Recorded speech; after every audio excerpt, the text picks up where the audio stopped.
欢迎回来新闻大白话，我是罗旺哲。再看到现在这个印度的甲亢姐哦，她说这个北京啊能够做到这个空污的这种管制，那为什么印度新德里就做不到呢？我们来听听看她怎么说。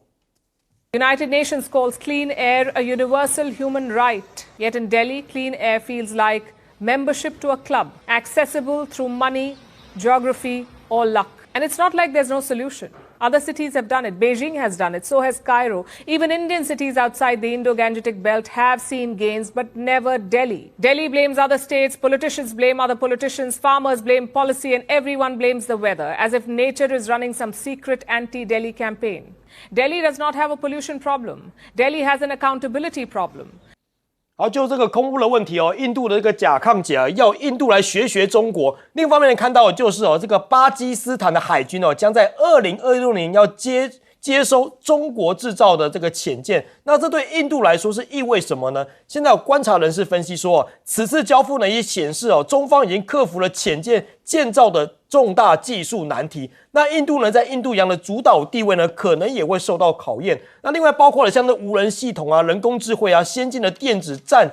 系统啊，跟新兴的技术呢，正越来越重要。所以啊，巴基斯坦的海军呢，正在专注这个领域，而且探索要跟中国来做合作。好，再来看到的就是30亿美元哦，采购印度战机是谣言。现在啊，亚美尼亚防长啊亲自说明，说这些都是印度媒体啊在炒作、大搞乌龙，根本没有跟印度做任何接触啊，也没有达成任何的协议啊。所以印度现在看起来好像也被倒打了一把。那另外一方面看到，像川普缺席了南非 G20 峰会之后呢，现在国会啊要嘲讽莫迪。现在呢，莫迪已经先前3次避开跟川普会面了。那印度的这个国大党的通讯总书记他怎么说？他说，既然川普已经宣布不会出席的 G20 的峰会那我们可以肯定，这位自封印度教的圣人本人将会亲自出席。那现在呢，这个川普称印度大致上已经停买俄罗斯的石油，暗示会要访印。那倘若如果受邀的话，明年会出访。川普说呢，如果美印贸易谈判顺利的话，印方呢大致上已经停止从俄罗斯购买石油的话，如果莫迪真的提出邀请，将在2026年会访问印度。好，再来看到的是现在呢这个奥地利匈牙利的这个总理跟美国谈判，结果先讨好川普。我们看看这个画面。This war would never have happened if I were president. It's stupid that it happened, but it did happen. I inherited the war, and I think we're going to get it ended not too distant future. Yes, please. So no question that if that time the name of the United States president would have been Donald Trump, there would be no war between Ukraine and Russia. That's clear. 好，匈牙利总理奥班呢说，毫无疑问如果那个时候指的是俄乌战争之前，美国总统的名字如果是川普的话，那就不会发生战争了。哇，这句话已经听得川普龙心大悦，非常爽。所以呢，他这个奉承到位呢，现在川普也答应他了，允许匈牙利买俄油，毕竟他们没有港口，我就赏给你。就那个他们没有港口了，没办法像其他国家一样轻易的进口能源。虽然匈牙利是伟大的国家，但缺乏海口确实有困难，所以呢就允许他们买俄罗斯的油。那现在呢，另外一个大家有样学样吗？现在阿根廷的总统在海湖庄园跳舞，他跳什么舞呢？跳出了 YMCA 大家看的画面，哇，手舞足蹈，后面就是美国国旗，跳得非常开心。这个是阿根廷的总统在海湖庄园在保守派的政治行动会议上面晚会上跳起来的川普之舞，伴奏还是 YMCA 这首歌。那在此之前呢，川普也向阿根廷资助了400亿美元所以呢，这个有向川普示好的都会获得回报。好，那在提振那个阿根廷牛肉价格的努力之后失败之后呢，现在川普矛头指向了美国肉类生产商指责他们是你们才是推高肉价的这个元凶他说现在已经要求了司法部立刻开始展开调查这类的加工公司，这些公司呢透过非法勾结、价格操纵和价格控制来推高这个牛肉的价格。好，那另外一方面看到的是这个中国品牌现在进军拉美，什么品牌呢？比亚迪的电动车。现在巴西的总统搭比亚迪的电动车抵达气候峰会，那为什么《纽约时报》会感慨呢？我们看《纽约时报》怎么讲，他说巴西选择中国车企比亚迪制造了电动车的作为总统鲁拉跟其他国家领导人的官方用车。这个现象呢显示欧美车企在艰难转型，而且电动汽车生产时呢，中国已经凭着先进的技术跟具有竞争力的价格占了优势。好，那看到中国品牌呢进军巴西，现在中国技术呢如今是世界上最好了，包括了这个蜜雪冰城啊、滴滴啊、比亚迪等中国企业在巴西扩大投资还有业务布局哦。巴西的年轻人普遍认为啊，中国品牌比美国更有创新力，对中国品牌呢抱持了正面态度。好，再来看到巴西现在20多工厂20多秒就可以做完一部中国手机哦。中国品牌的手机啊，凭借着深度的本土化营运跟差异化的策略，逐渐扩大在巴西的市占率。那根据了解呢，投产的这个2条生产线月峰值可能是10万台，那一年可以生产120万台手机，平均每22.5秒就会有一台手机可以完成，所以速度非常快。那中国的手机呢，现在也火爆拉美市场，那所以它的手机呢，在秘鲁的市占率已经高达了70%左右。好，先请教彬哥，彬哥你怎么看这个甲亢解要印度来学中国？对，甲亢解最近好像突然转性了，以前都是什么都是印度世界第一，现在突然之间开始会检讨起印度来，觉醒了吗？对，我不知道，但是我觉得这也是好事啦。对啊，就是他山之石可以攻错嘛，印度本来就有很多地方可以改进的，那他们愿意提出来，我觉得对印度人也是一件好事，让印度人民仔细去思考，是不是有一些地方可以做得更好的。那至于说这个亚美尼亚会去跟印度买战机，我一听就知道这绝对胡说八道的事情，不可能。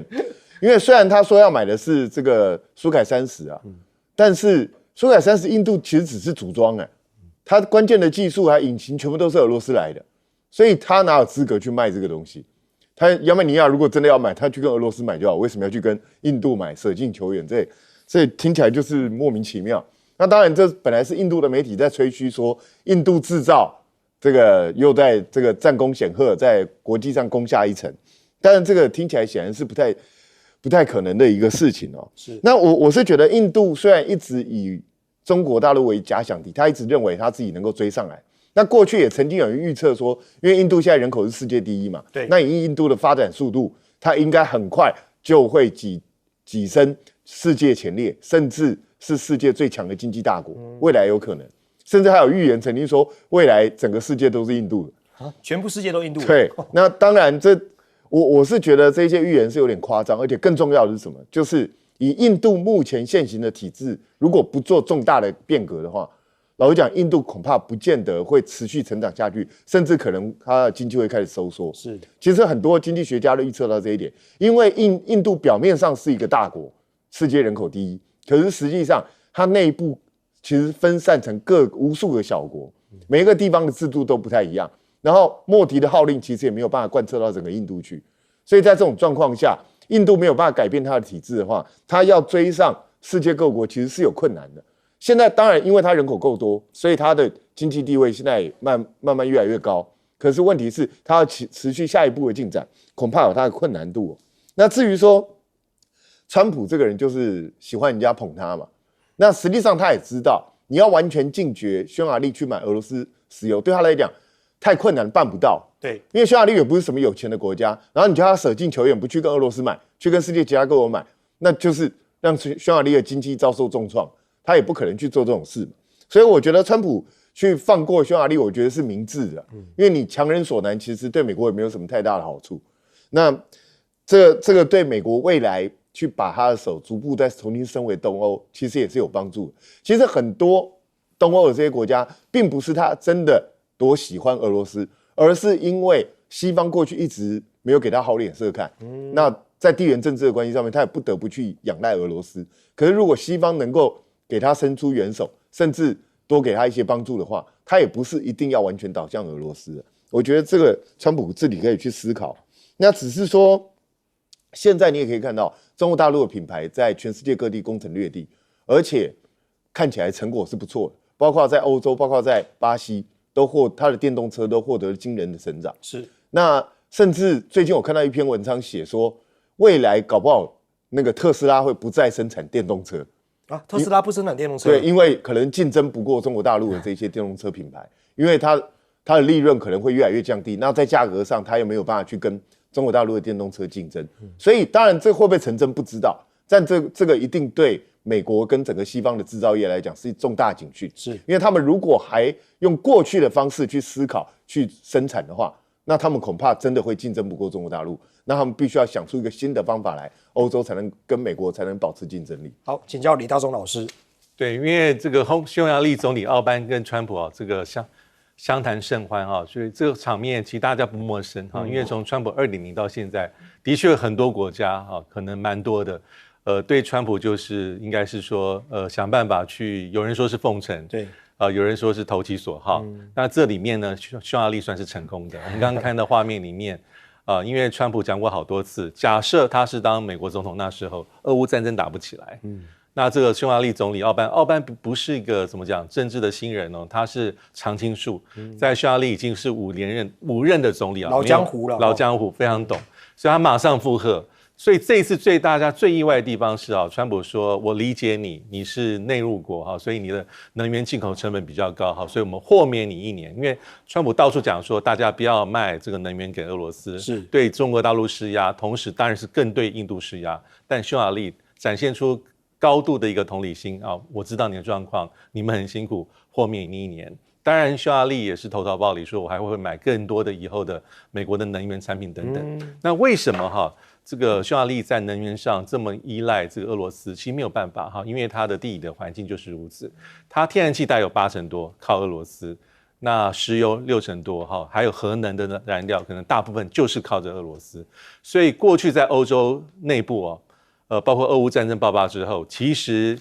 因为一样，匈牙利也是用这种理由要求豁免。那最后欧盟在很多地方也是给他豁免，因为有些不得不的考量，因为你要达成欧盟要达成对俄罗斯的这个制裁，其实大概要一致决。那匈牙利还是有1票的否决，所以在很多的状况之下，匈牙利还是拿到他所要拿到的。那匈牙利在为什么川普这么买这个奥班的账啊？其实他们有些地方是类似的，都属于有点是右派的民粹，有点是右派民粹，而且他们在政治上有些地方是强硬保守，还有很多想法上是非常的雷同。比如说反移民，他非常在意非法的移民，而且对于这些性别这些议题，其实2个是非常非常的近似。那奥班还有一点，他也是传统上的欧洲怀疑派啦。他不是很很支持欧洲进一步的统合下去，而让部分国家就主权可能要有所这个减损等等等等，所以很多地方我认为他跟川普是惺惺相惜，所以就跑出了这一步这个川普非常的豁然大度对匈牙利表现出，你也可以说是双标，但是就是2个看起来就是惺惺相惜，但是奥班当然不是第一个。但另外一方面，我们也看到很多国家的领导者也尝试用这样的方法去对川普，但不见得能够成功。包括目前最明显的还不是印度，因为刚刚讲印度可能还会有一些缓和的空间。加拿大到目前为止，也不能说加拿大是投其所好，但是大家回忆一下，去年川普胜选之后，当时的加拿大总理小杜伍道，他几乎是在第一时间就跑到川普的海湖庄园。谈来谈去，谈到最后是不欢而散。是川普面对镜头这样讲，加拿大应该成为我的第51州。那现在换了一个新的总理那现在加拿大新的总理看起来，即便是他也见了川普，但是在很多议题上其实就是赤裸裸。川普说不想放就不想放，该争你的东西就争你的东西，因为你让他很多地方觉得没有面子。包括那个所谓的那个运用雷根的那个广告，花了7500万美金，加拿大的这个安大略省的省长。所以说，以加拿大跟美国而言即便是加拿大也做了很多的努力，可能也做出某种程度的善意，说这广告撤下来，我希望再谈。但是川普短期间之内气没消，就不会回到谈判桌上。是好，请教舰长。不要随随便便的对于中国大陆进行这个禁运或制裁。我们之前看到了美国，无论是对于晶片，或者是对于这个光刻机，都这样做了。这样做的结果，也就是惊醒了中国，必须要自力更生。当中国大陆自力更生，突破各种的障碍的时候，对不起，那个就是西方国家的灾难就来了。现在我们所看到的也就是这一个巴基斯坦要买的汉格尔级的这个潜舰。这艘潜舰呢，它的排水量3600吨，在中国大陆它叫做麒麟级那这一艘潜舰呢，其实之前呢，我们国内有非常多所谓的学者专家，各种不看好，各种笑话。为什么？因为其实他在2010年的时候，其实他原来使用的这个推进器是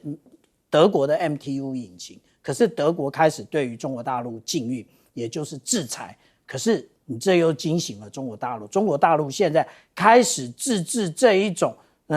潜舰专用的柴油引擎的时候，对不起，我们刚刚讲到的汉格尔级就是一个代表啊，而且其实呢，它已经下水了，也就是我们之前这是去年7月的照片，我们就可以看到对比啊，那个7000吨的这一个，就是现在大家在怀疑解放军可能有的这一种中型的这个核动力潜舰的时候，在同时我们看到了，看到了汉格尔级的这一个潜舰。这艘潜舰呢，其实它是柴电潜舰，但是它有绝气推进系统，而且它还有吸音瓦。那它如果可以让现在无论是巴基斯坦或者是未来的泰国觉得满意的话，也就是它的有关于吸音的部分以及消音的部分，其实事实上已经得到了一定的成果。另外，巴基斯坦来个更狠的，那个也就是93阅兵的时候，我们看到了这一个鹰击17啊，这个鹰击17它的技术来源是什么？是东风17啊。我们来看看它前面是不是都有一个相同的一个乘波体呢？现在这个巴基斯坦要求这个，也就是在这个汉格尔级的潜舰上面，也必须要配备这样的一个那个攻舰的反舰的这种飞弹。所以我们这样讲啊，也就是当中国大陆它的装备其实是价廉物美的，包含我们刚刚讲说，从这些年轻人最爱的这些什么蜜雪冰城啊，或者甚至我们看到他们的这个外送啊，其实他们的外送真的很厉害，什么都送啊。那当然台湾也有，但是相对于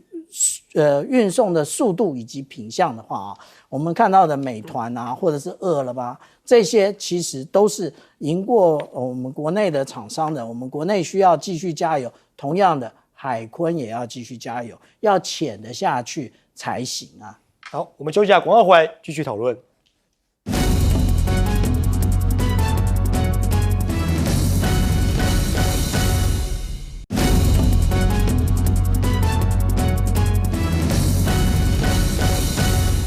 欢迎回来，新闻大白话，我是罗旺哲。再来看到现在福建舰成为全球的航母范本了吗？现在呢，央视报道说这个100年里程碑福建舰入列震惊全球，震撼全球了，引发大家关注。那这个也是中国首艘的超级航母，吨位是世界上最大的常规动力航母。好，那现在呢，它的常驻地点公布了。中国大陆的海军发言人说这个满编上舰不会太久包括了这个舰载机呢是这个航母的战斗力核心那同时在建造的同时，包括歼35歼15T歼15D 等这些战斗机还有包括空警600这些战斗机呢，都有些配套装备的研制试验。那现在工作呢也按部就班的正在进行规划当中。那现在呢，它的这个弹射一架飞机大概只需要1分半而已所以呢，那个舰载机可满油，然后弹射起飞，那也可以让这个歼15战斗机呢，那满油满弹起飞，那航程更远，作战半径更大，火力更强。好，那现在美国也可能也开始紧张了，现在美国开始忧心了。现在中国大陆发展武器，海啸来袭，美国情报跟得上吗？甚至包括陆海空战略核三角。那现在美国的有学者说了，中国庞大有增无减的现代武器库存可能对美国的情报收集成为挑战。那美国的情报部门呢，可能在新武器的系统上面呢会措手不及。好，另外一方面也看到的是现在锁定了这个中国卫星担心航母遭到锁定的，像美国公布了3个反太空武器，那太空的军事现在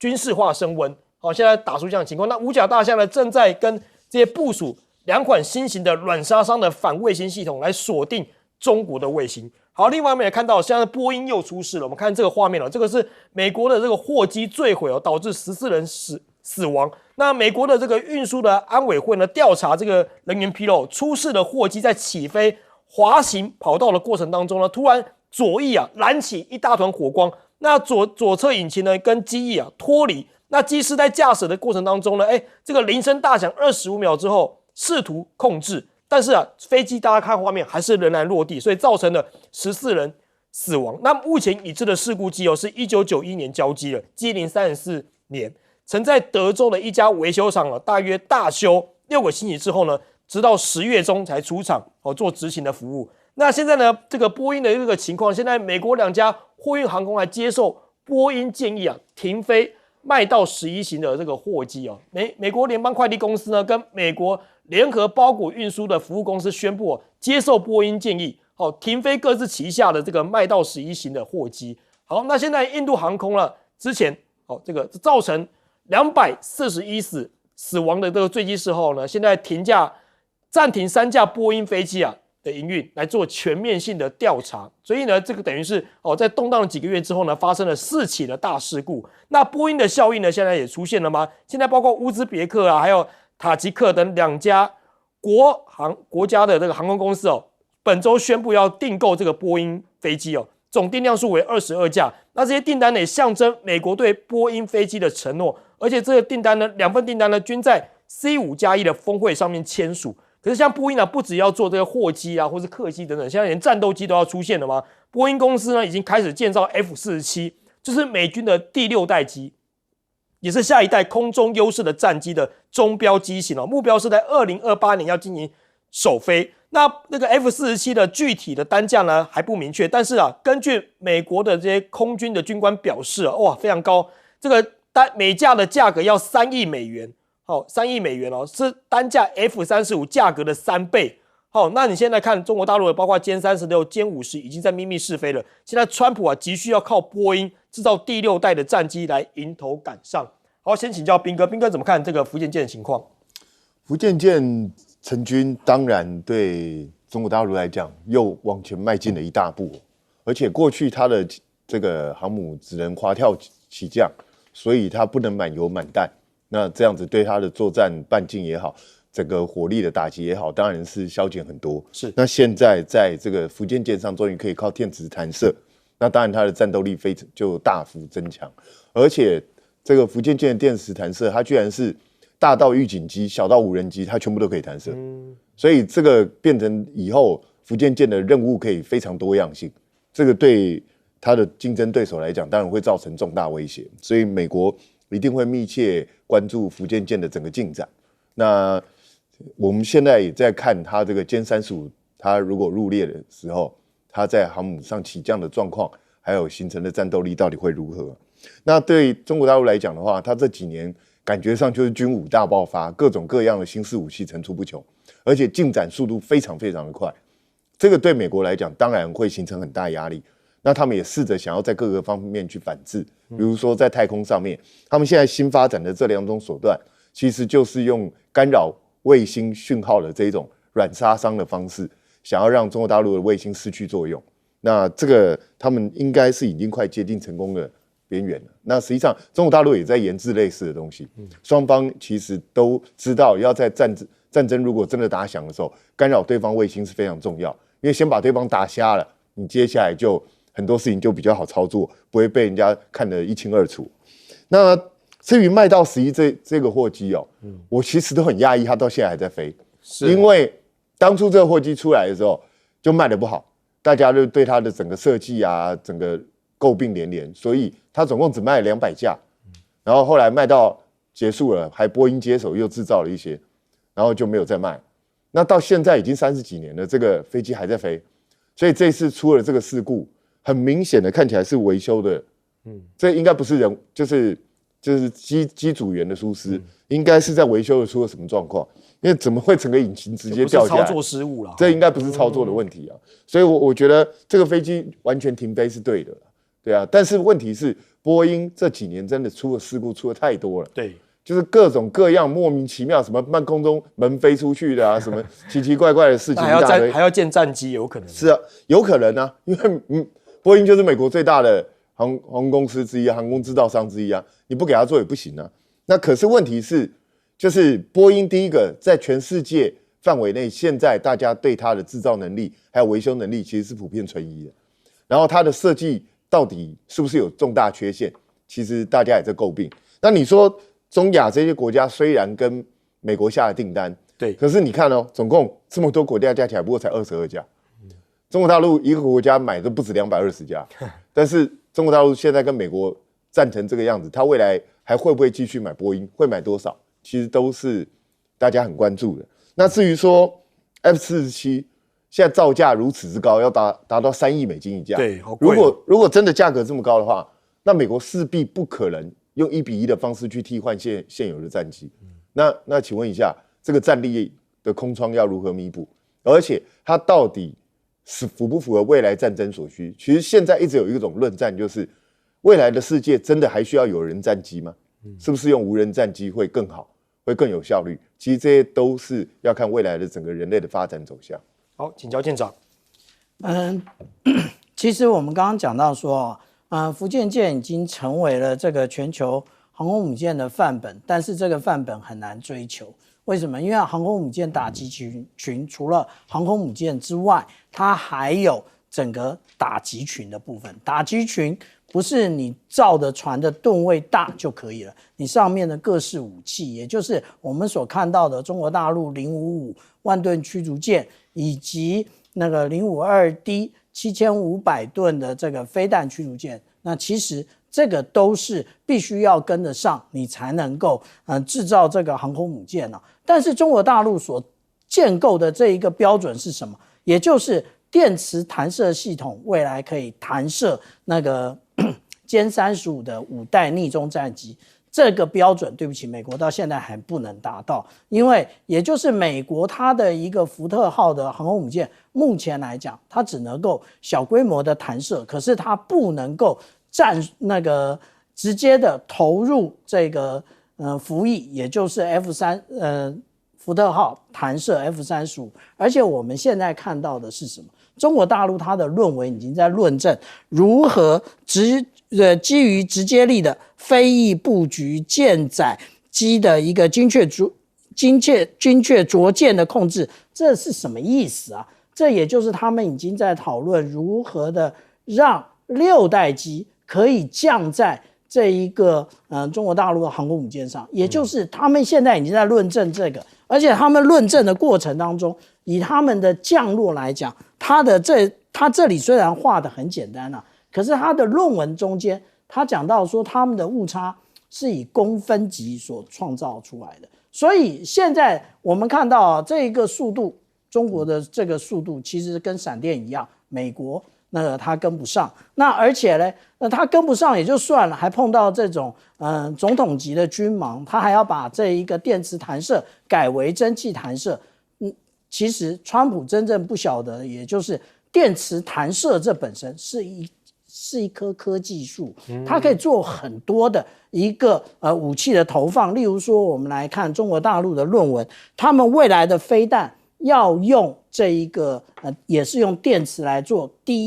初始的弹射，弹射之后再用 booster 那个推升，那也就是以现在的飞弹用电磁弹射射程就会变得更远。那大家不要认为这只是论文，它连图都已经画出来，也就是它的发射架都已经出来了。而且我们大家不断的在讨论说有关于电磁轨道炮的部分，电磁轨道炮也是其中之一啊。也就是说，在这些论文里面，很多篇的论文都讨论说，中国大陆对于它的这个电磁弹射呢，其实不是只有弹射而已。那对于火炮，其实它也已经完成了。那至于说大家现在对于电磁弹射有很多的疑问啊，说中间的间隔是多少？这篇论文有，其实他说几秒到几十秒，我们算99秒好不好？99秒就是1分39秒，它就可以完成备变第2架弹射这件事情。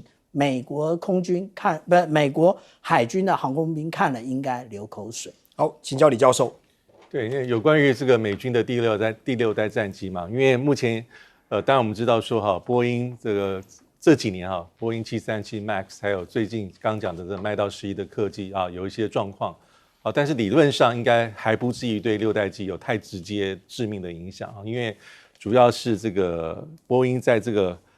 战机制造部分还是有这个波音的防务所谓的 BDS 来负责当然刚才有特别提到说每一架的造价是天文数字，是3亿美金这么多因为原始它就是要来取代大概目前有180架的 F-22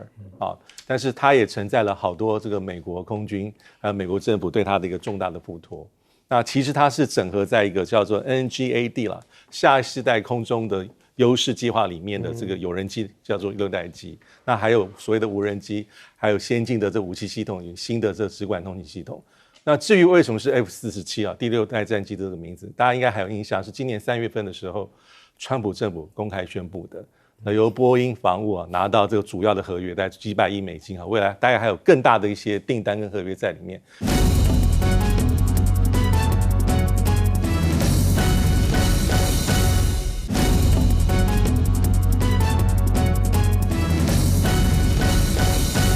稀土真的是中国大陆非常强的一个手段啦。我们来看到现在美国政府是持续的停摆当中，那么人民的生活也是在水深火热。我们看到现在政府已经停摆39天了，亚特兰大机场呢误点逾5.5个小时，那这2天呢总共取消了1330个班次，就是因为没有航管人员了，大家都没有薪水了。好，那现在呢，因为美国联邦政府停摆，欧洲的美军基地雇员也是没有薪水可以领的不只是美国境内竟然是连国外的美军也都没有钱领，甚至呢部分的驻地国政府暂时来代垫薪资，希望之后美方呢可以补偿下来。那现在呢，就是因为政府停摆了，导致于这个粮食补助也都领不到。不过呢，现在最高法院是准许了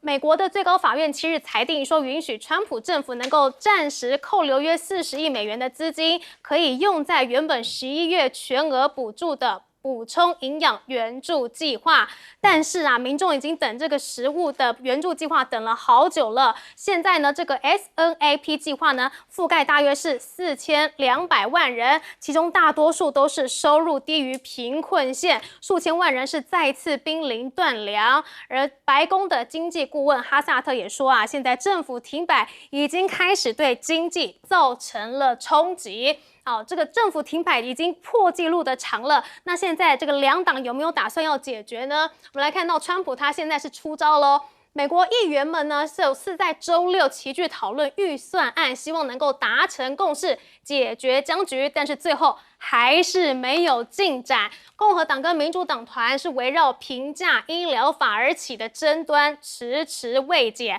而川普也放话了，他说呢，这个平价医疗法，也就是俗称的奥巴马医改的预算资金，直接普发给民众，不用透过保险公司，让民众自行购买更优质的医疗保险。这有没有用呢？不太晓得。而现在除了这个政府关门的影响之外物价也是一直在狂涨，尤其是牛肉的部分。现在呢，川普要求呢司法部去调查肉品加工业者，因为他认为美国的牛肉一直在涨价。他认为呢，大多数呢由外国拥有的肉品加工公司呢，是透过非法勾结、垄断和操纵价格去高抬牛肉的价格。而现在肉品的价格上涨，都增加了美国家庭面临的生活成本压力。而这一点呢，也被视为川普共和党本周在多场选举失利的其中一个原因，就是因为共和党现在都开始面临了选举的压力。现在甚至这个共和党内的自己的议员都觉得好像要跟川普来保持距离了吗？这是 Politico 的杂志分析，他指出，虽然川普一直就第3次竞选总统来发表遗言论，但是共和党国会议员们深知川普不会再次竞选总统，他们开始意识到过分的跟随川普一敌不是一个好的想法。而现在川普真的是一个头2个大，他也累了吗？我们来看到这个画面这个是川普呢在白宫的记者会上面，竟然被拍到他打瞌睡对抗这个瞌睡虫20分钟的画面全部都被拍下了。那么加州州长纽森就反嘲他说，这个瞌睡糖回来了，因为过去川普就是在嘲讽拜登瞌睡桥，现在也被说他是瞌睡糖。好，除了这个川普真的是面临了很大的压力之外呢，他也去扫荡移民，结果现在可能惨遭司法重击。这个是美国国土安全部的官员和白宫的官员透露说，政府呢正在收购原本为亚马逊等客户设计的一个大型仓库，要把它改装为移民驱逐前的激流设施，而这个举动呢，能够大幅去扩增政府的基容容量。随着川普来加强打击非法移民哦，目前呢，这个 ICE 拘留6.6万非法移民创新高，数字可能还会再继续的创纪录。好，他要打击这个移民，现在甚至就连你移民的审查，他也要管你健不健康哦。我们来看到，这是川普政府，他最近又发布了一个极具争议的一个新指令。他说呢，他要扩大外国人申请赴美居留签证时的健康检查范围。他要求签证官员在评估申请人是否构成公共负担时，必须要将非传染性的慢性疾病来纳入考量。也就是说啊，如果你有糖尿病啊、心脏病，恐怕都会被拒绝，甚至太胖也不行哦。不过呢，现在这个川普之前是以暴力镇压为由呢，去派遣这个国民兵嘛。现在啊，美国联邦法官7日裁定说，川普呢向波特兰市来派遣这个兵是违反了宪法，并且颁布永久禁令，禁止联邦政府在该市去部署国民兵。哇，可以看到川普好多的政策都开始被打脸了。难道现在川普呢，在美国国内已经也是故人怨了吗？我们来请教杨教授。各位，美国总统啊，他最多只能做2任。但通常看到过去啊，第一任总统上来之后啊，他的期中选举，就是上来之后大概隔将近2年哦，川普是今年1月20号就任，明年年底的11月左右就会是所谓的期中选举，那就会选举州长、1/3的参议院以及所有的众议员，哦，这在就是州长跟中央的部分，这叫期中选举。过去的经验哦，大概他都会跛脚，大概这个就是总统蜜月期过之后啊，他一旦可能做得不好的时候，大概就是他的反对党可能会在，尤其是众议院会取得多数。我觉得这一次明年美国的期中选举，川普失去众议院掌控可能性非常高，这是为什么现在会关门。也以及这个关门会延伸影响到未来这个选举很大的因素。为什么现在会关门？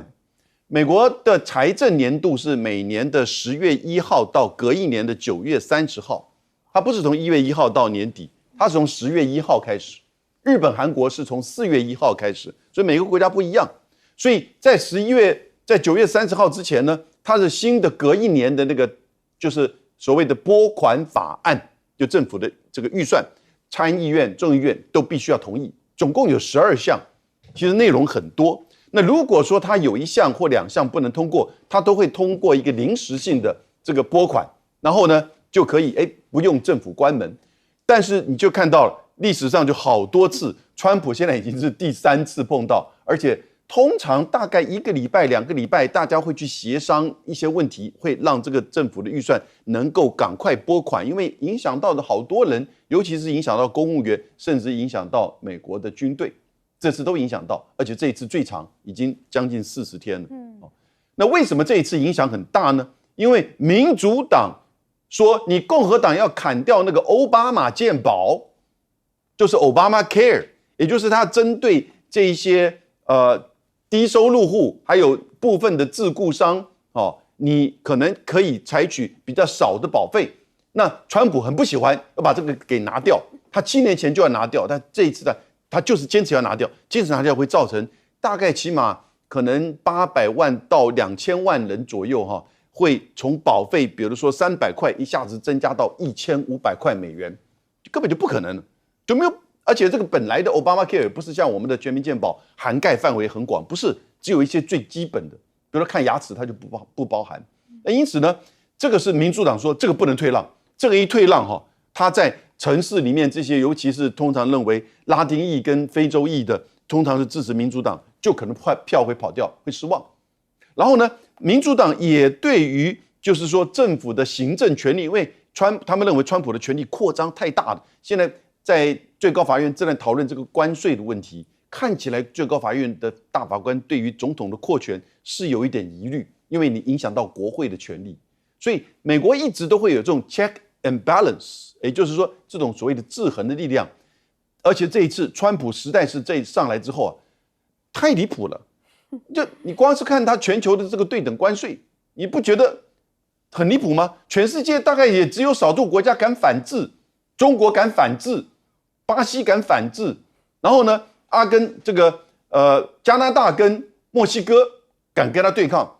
别的国家完全就是啊，大哥说什么就是什么。但是美国的民主党可不是这个样子，所以你看这次4次的选举，纽约市当然是比较前进派的选举，可是，在维吉尼亚州这是一个很重要的就是指标。维吉尼亚州一位前众议员女性，她温和，因为她选举的时候完全不谈反川普，这也蛮特殊的。因为维吉尼亚州其实在靠近华盛顿的都是比较是民主党的票仓，但是在中部南部呢，那是传统的美国的南方，就比较支持共和党，但是呢，他也赢了。所以依照这样情况下去，美国的政党政治的这个对抗很激烈的，很激烈的。这个台湾的政党政治要学的哦，他让你政府关门可以40天，就是不愿意失去自己的支持者，就是要让你的这个执政做不下去，就是要让你糗，就是要让明年的期中选举他能够至少掌握多数，然后呢，让你跛脚，让你的权利能够受到限制。好，这看起来川普似乎是跛脚定了吗？我们请教左教授。当然，现在大家都很关心政府什么时候会重新开门了，要不然呢，这个感恩节到圣诞节这段期间，要回家过节的这个美国人可能会很苦恼，因为现在已经说已经是要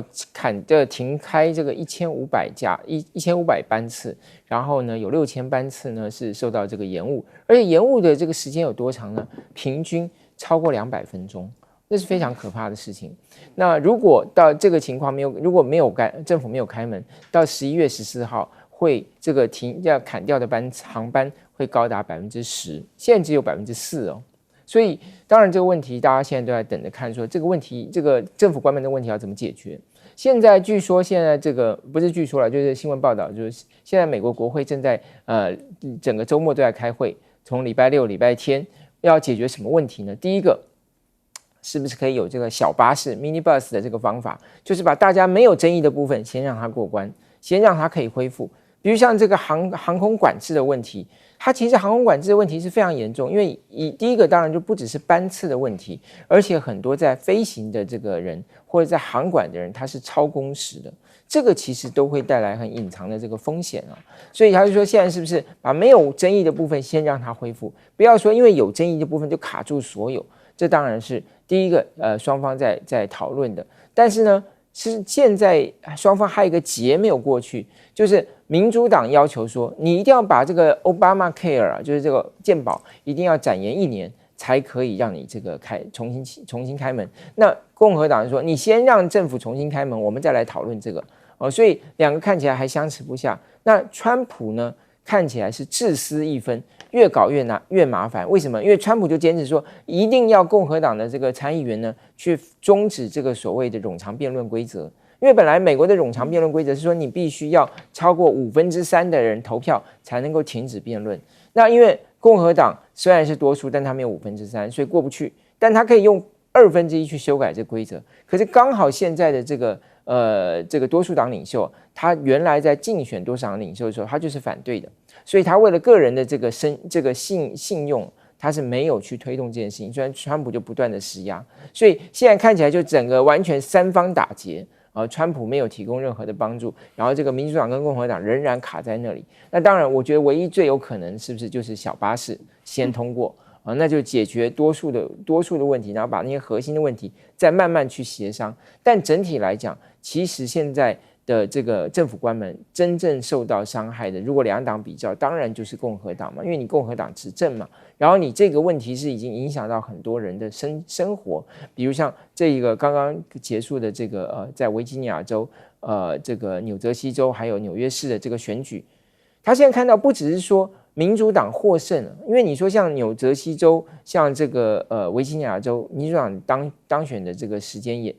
在任当州长的时间也不短哈。那纽约市更不用讲，民主党大本营。可是问题是，它的整个投票风向的改变，比如像这种传统上在郊区的中产阶级，过去都是共和党的坚定的支持者，这一次后来却发现到说，不少这些人都转投民主党了。因为就是生活费用节节高升，这不是川普 MAGA 当初所承诺给他们的，所以这个会是共和党最大的警讯。共和党自己的支持民众也都转向了吗？我们来请教厉将军。我觉得不管是共和党或者是民主党现在肥胖的问题好像是美国很重要一个面临国家国民健康必须要处理的一个问题我们从几件事情，好像最近美国的肥胖问题经常上这个媒体的讨论第一个是美国国防部长赫尔格塞斯大家还记得吗？他把全球的所有美军将领全部召回去，讨论的其中一个很重要一个议题就是说怎么样让美军减肥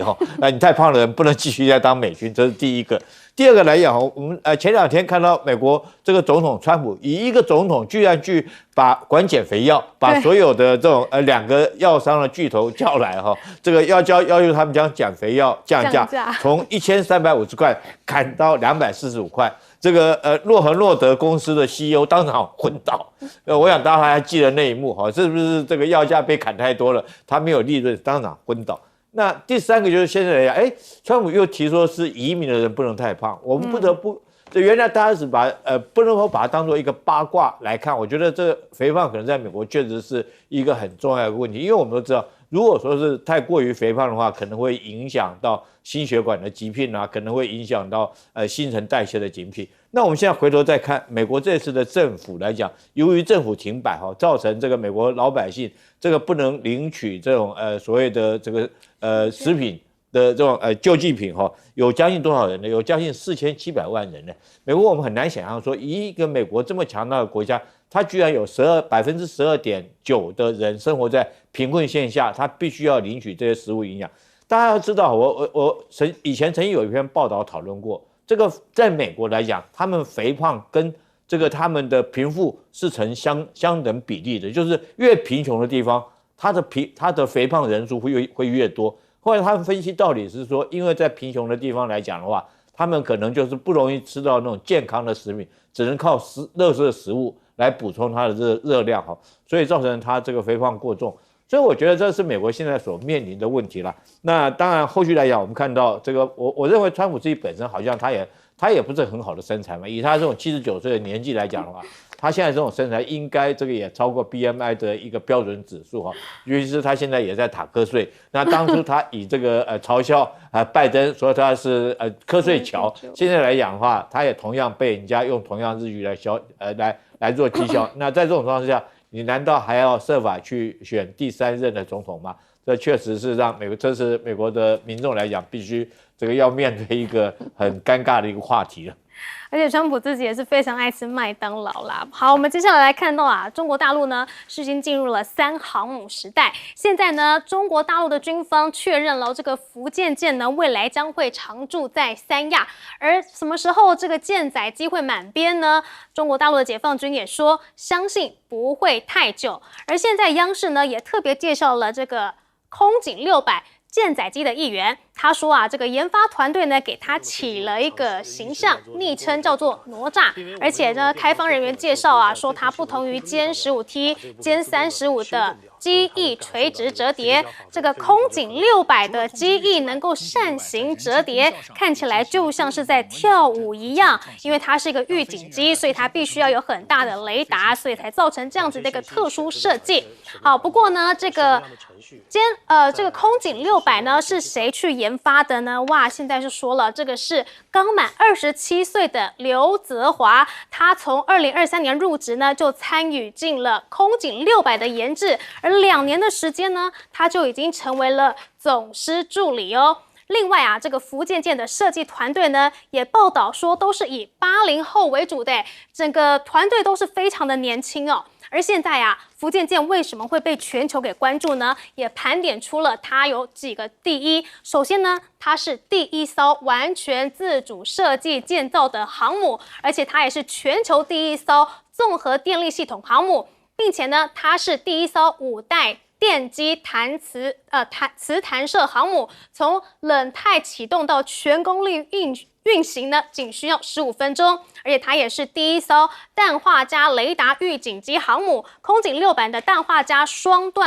双波段数字正达雷达呢，对于隐身目标的稳定探测距离达到了400公里以上，并且它是第一艘全功能甲板作业系统航母，3条电磁弹射轨道，24小时内可以出动这个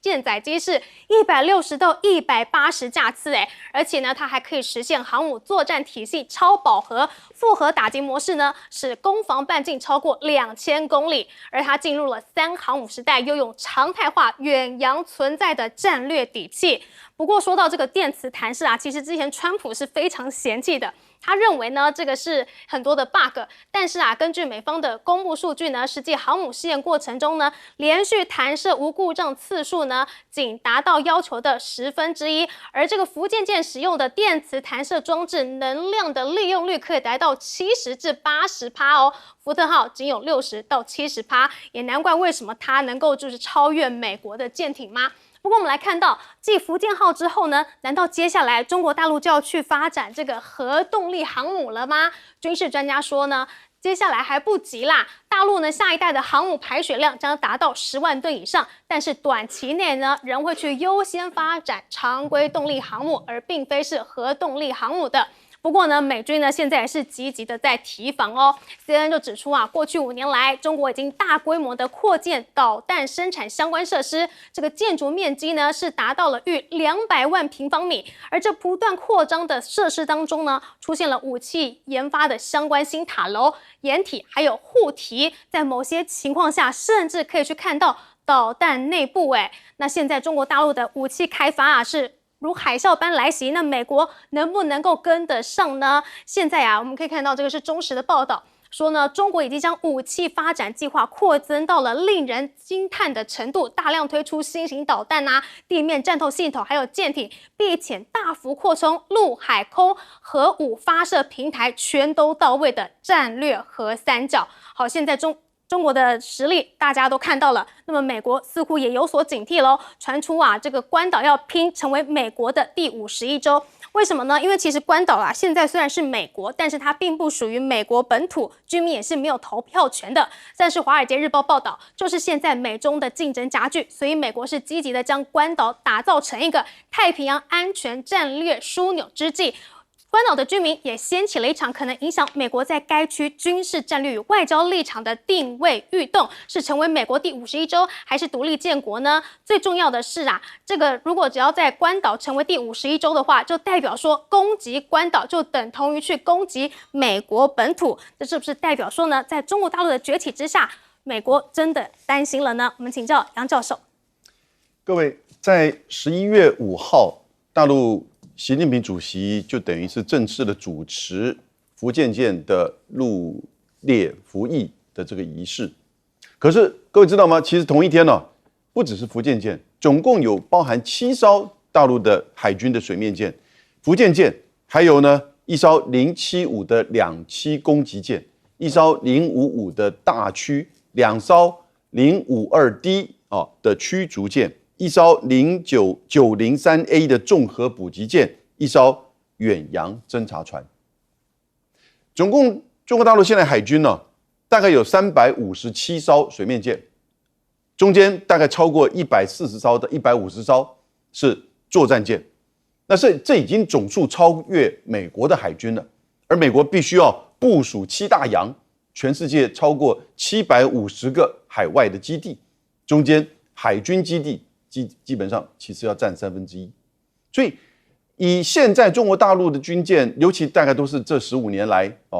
像下饺子一样在下的，而且在整个技术上已经不逊色于美国。你看这次福建舰就是如此，它除了不是核子动力之外，它跟这个福特号，也就是这一次川普来的在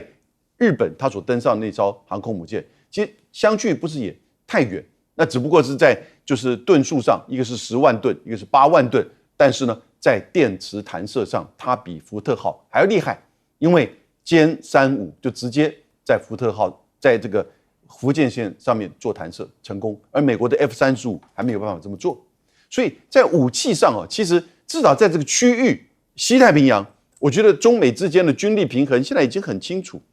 现在已经很清楚，至少美国在这个地方已经不像是1996年我们那个时候这个飞弹危机的时候，北方是独立号，南方是迷你之号，然后呢分别在两边。现在可能倒过来变成是中国大陆解放军的2艘航空母舰了。未来的情况可能会这样出现，也不一定。那因此呢，在整个西太平洋，中美的军力平衡变化。那第二个我讲的就是说，它现在已经进入到大国的核武对抗，因为双方都有核子武器。中国大陆93阅兵的时候所展现出来陆基、海基、空基的洲际弹道飞弹都已经很清楚，所以一旦进入到的大国核武对抗的时候呢，川普这边也说要进行核测试或者是核演习，日本跟韩国也跟美国要求说我们要有核潜舰，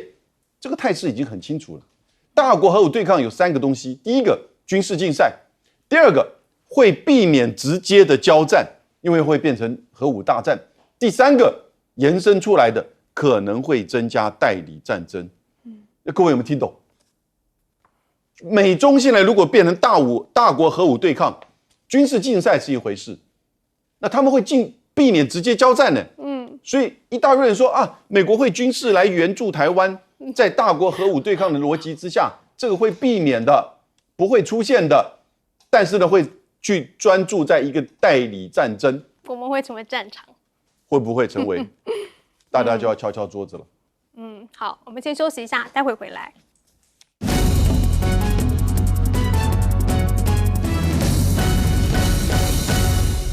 加一个第一，这除了这7个以外，还有一个第一，是第1艘能够弹射无人机的航空母舰。这个就很重要了。为什么？因为按照这个大陆来讲，93阅兵的时候，它展示了一款无人机，我们都以为是攻击11。后来大家仔细一看，它那架飞机的翅膀是可以折叠的，所以他们现在正式命名叫攻击21。那合理来讲，既然可以折叠的话，应该是可以应该是准备当做航母的舰载机来使用。那我们合理来推测，它应该就是放在这个所谓福建号上面。那为什么这个福建号是可以弹射可以弹射无人机，但是美国的福特号或者其他的李米兹号都不能做这种弹射呢？因为蒸汽弹射来讲的话，这个无人机我们来讲的话，因为它没有人，它的重量会比较轻。那如果说你用蒸汽弹射没办法控制这个力道来讲的话，弹射出去，这无人机可能会被解体了，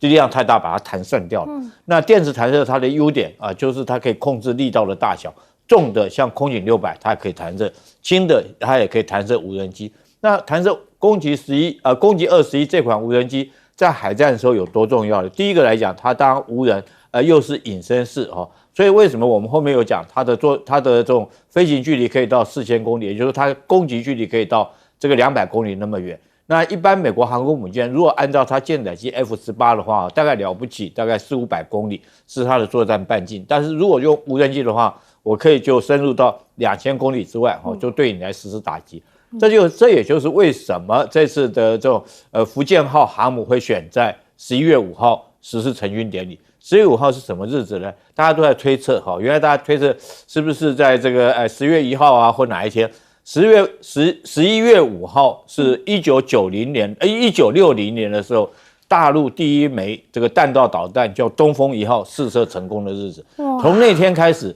大概就是其他国家，因为我有弹道导弹包括那时候2弹1星，2弹就核弹跟弹道导弹，1星就是这个太空卫星嘛，发展成功，当然对整个国力来讲增加很大，然后也造成其他国家不再像以前满清时代，人家敢随便的西洋这些洋人随便的这种欺负中国人，所以那天来讲是对中国来讲是很重要一个日子。那这次航母成军，我觉得也代表着意义上面，从原来的一个黄水海军走向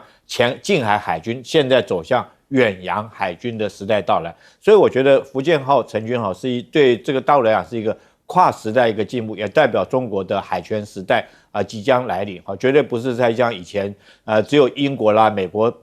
霸占的全球的这种海权时代，那已经没落了中国也跟着将来这艘福建号的航母，它可以不只是在西太平洋，它可以到东太平洋，可以到太平洋，甚至于可以到大西洋去遂行它的战略任务。影响力可以说是越来越广了。好，我们先休息一下，待会回来。